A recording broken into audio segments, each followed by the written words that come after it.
आज के इस कार्यकर्ता संवाद सम्मेलन में मंच पर उपस्थित एआईसीसी के भेजे हुए पर्यवेक्षक अग्रवाल साहब,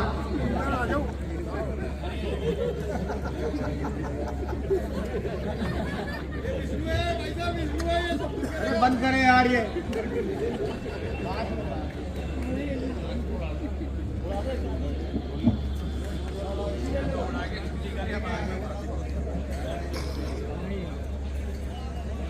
कोटा उत्तर की मेयर मंजू जी मेहरा, सोरल साहब और सभी पार्षद भाइयों और बहनों तथा उपस्थित कार्यकर्ता बंधुओं और कार्यकर्ता बहनों, एक बैठक थी स्टेशन क्षेत्र की। आज ये पटरी पार की तरफ की बैठक है।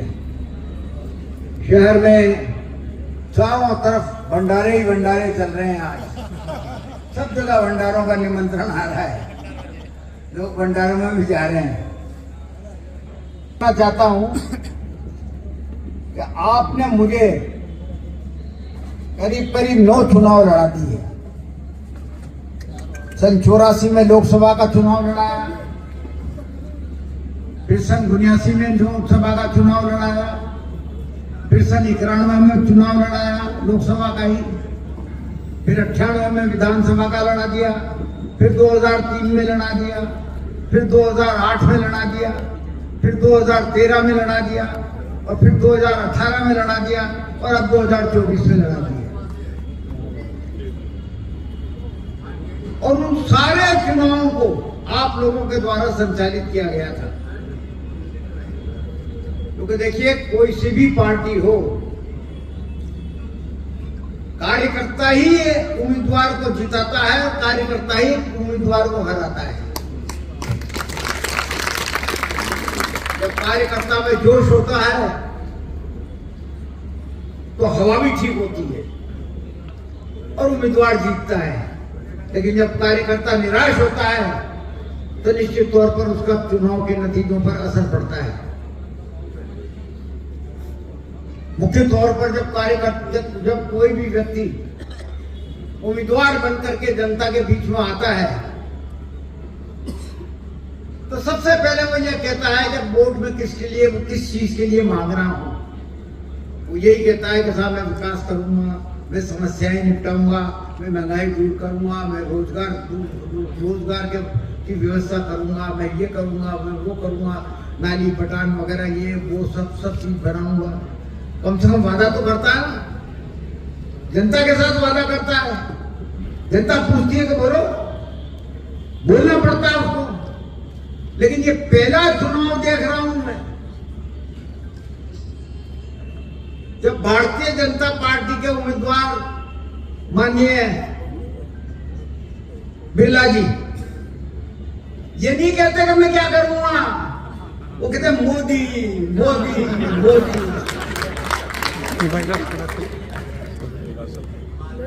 तो भाई काम पड़ेगा तो क्या मोदी के पास जाएंगे क्या?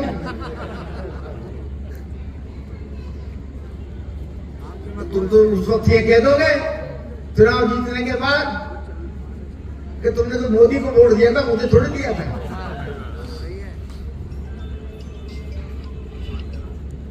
उम्मीदवार को कम से कम ये तो कहना पड़ेगा ना। आप पार्षद का चुनाव लड़ते हो तो पार्षद का चुनाव में आप हर घर में जाकर के वादा करते हो कि साहब नाली को ठीक रखूंगा, सड़क ठीक रखूंगा, पानी की व्यवस्था करूंगा, बिजली की व्यवस्था करूंगा।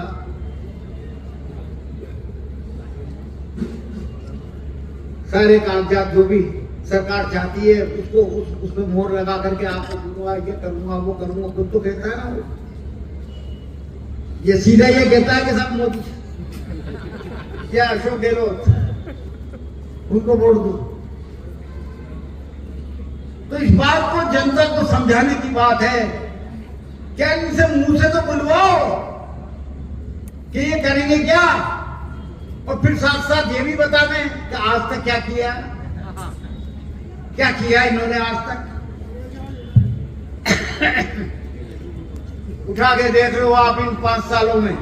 मैं पुरानी दूसरी बार जीते थे और बड़े पद पे पहुंच गए थे। अगर एमपी रहते तो फिर भी समझ में आती बात कि भाई एमपी के हाथ में ज्यादा कुछ नहीं होता, जैसे एमएलए के हाथ में ज्यादा कुछ नहीं होता, मिनिस्टर के हाथ में होता है। ये तो बहुत बड़े पद पे थे, बहुत बड़े पद पे थे भाई, जाके तो सब कुछ कर सकते थे। अरे बंद करो यार, तमाशा हो जाएगा।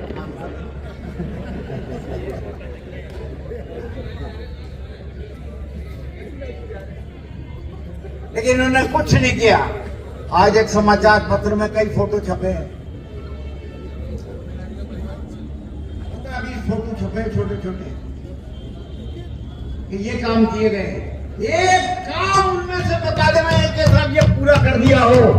अरे तुम 10 साल से बैठे हुए हो लोकसभा में यार, 10 साल में एक भी काम पूरा नहीं कर पाए तो कह रहे निर्माणाधीन निर्माणाधीन निर्माणाधीन। हर फोटो के नीचे लिखा है निर्माणाधीन निर्माणाधीन।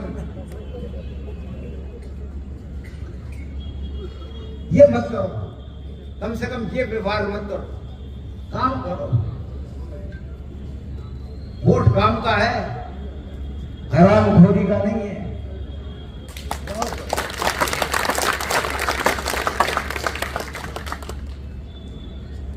सबसे बड़ा एग्जाम्पल तो यही देख लो, ये उड़ रहा है जो क्या है ये।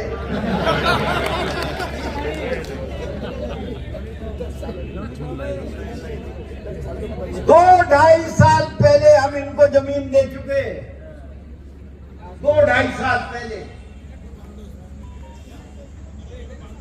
उसके बाद में उसका कन्वर्जन करवाना था यूआईटी के द्वारा, तो आधा पैसा जमा भी करा दिया था।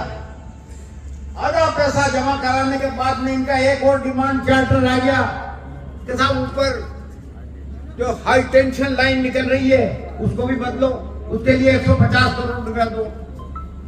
मैंने भाई उसके लिए क्यों दे, वो तो प्रोजेक्ट पोस्ट में शामिल होती है। मान लीजिए आपने प्लॉट खरीद लिया, नींवें भरने लगे तो वहां पर एक पूरा वो अंडरग्राउंड पाइपलाइन निकल गई और वो फूट गई, तो क्या करोगे आप? पाइपलाइन ही तो बदलवाओगे ना, तभी तो जाकर के मकान बन पाएगा उस पर। तो हमने इनसे कहा, मैंने कहा भाई पहले तो ये बताओ कि एयरपोर्ट के लिए तुमने कितना पैसा का बजट पास करवाया है? वो आज तक नहीं हुआ, आज तक कोई ये नहीं बता सकता कि इस एयरपोर्ट को बनाने के लिए इतना पैसा चाहिए, इतना पैसे का बजट मंजूर कर दिया गया है। जब बात आई 2 साल से तो सब डीपीआर बनवा रहे हैं, डीपीआर बनवा रहे हैं, डीपीआर बनवा रहे हैं। डीपीआर बनने का काम 3-4 महीने का होता है, 3 साल 2.5 साल नहीं लगते डीपीआर बनने में। हमने तो ये कहा मौके पे जाकर के, मुख्यमंत्री जी आए थे, उन्होंने कहा मुझे दिखाओ जगह कौन सी जमीन अपन ने दी है। तो मुख्यमंत्री जी ने सबके सामने ये कहा, अरे भाई इनसे नहीं बनता तो ये हमसे कहते हम बना लेंगे।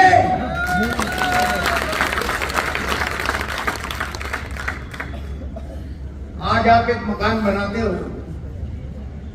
और ये सोच के बनाते हो,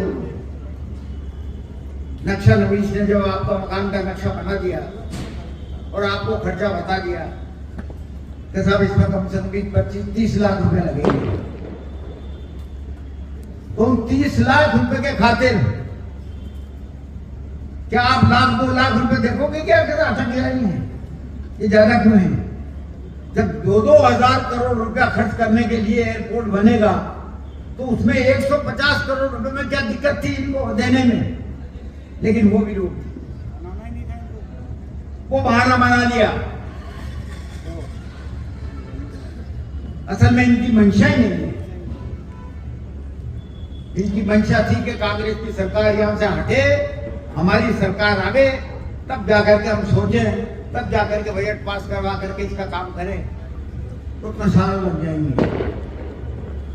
कोई काम नहीं, जितने वादे किए, चाहे बूंदी में किए हों, चाहे आपके कोटा में किए हों, कहीं पर भी किए हों, एक काम नहीं बता सकते।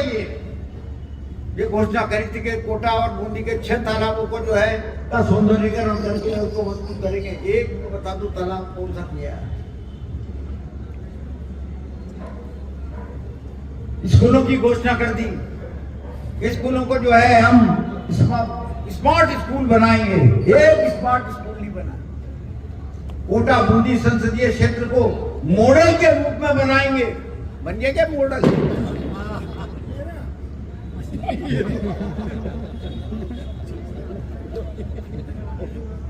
ये सब बातें आपके सामने हैं। मैं कोई बुराई नहीं करना चाहता बिरला की, लेकिन ये भी नहीं चाहता कि वो जनता को धोखा देकर के जो है चुनाव जीत जाए।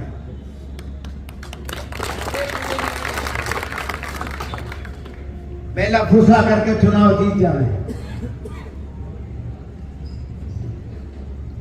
तो लंबी बात में कहता हुआ मैं आपसे यही निवेदन करना चाहता हूं कि हमें पंजा देखना है। हम सब कार्यकर्ता बंधु हैं, यहाँ पर कांग्रेस के कार्यकर्ता बंधु हैं जिन्होंने बरसों काम किया है कांग्रेस का, और कांग्रेस को कई बार जिताया है। तो मैं तो आपसे यही निवेदन करना चाहता हूं कि मोहल्लों में ये तो कहो कम से कम, कहीं मोदी की जगह है। आप तो ये बताओ कि आप वोट काय के लिए चाहते हो, क्या करोगे वोट लेकर के, ये तो समझाओ। और आज तक क्या किया है?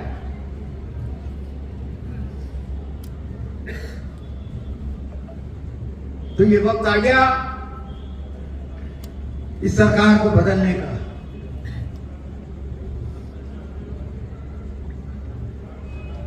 सरकार बनती है, नहीं बनती।